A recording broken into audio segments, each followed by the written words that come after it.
जतन से खेती हमें कलिए रे, खेती हमें कलिए रे, सेहो खेत दिलक उजाड़।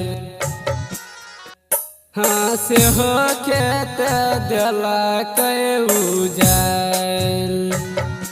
आहो भैया बोरी रे जतना से खेती हम कलिए रे, खेती हम कलिए रे, सेहो खेत दिलक उजाड़।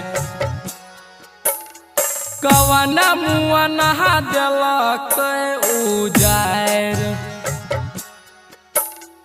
हमर धान दिलक उजाड़।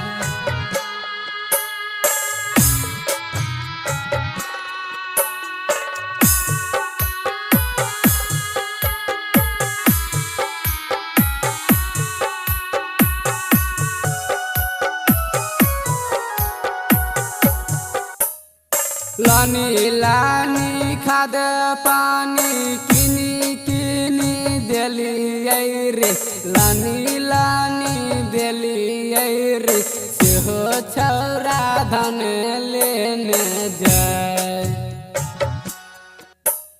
सेहो छौरा धन लेने जाए।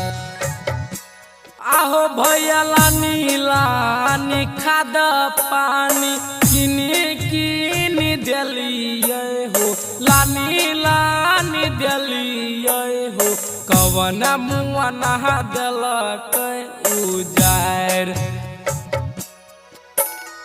हमर धान छौरा लेने जाए,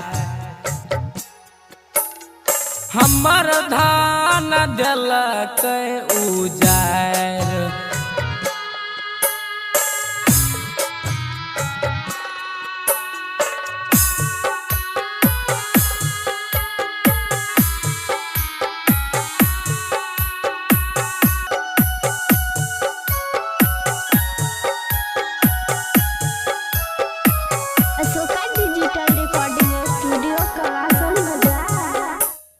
बेकार भेल करल धरल उजरल फसलिया हो, उजरल फसलिया हो, हमर फसल देखलो नहीं जाए,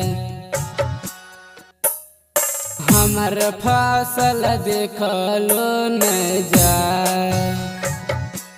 आहो भैया बेकार भेल करल धरल मिथुनमा बिहरिया के, सुजीता बिहरिया के, पपुआ छौरा फसल लेने जाए, छोटिया छौरी फसल लेने जाए, छोटुआ छौरा लाठी लेने जाए। खेत देखी कानै छियै डिजिटल रिकॉर्डिंग स्टूडियो कलासन बाजार।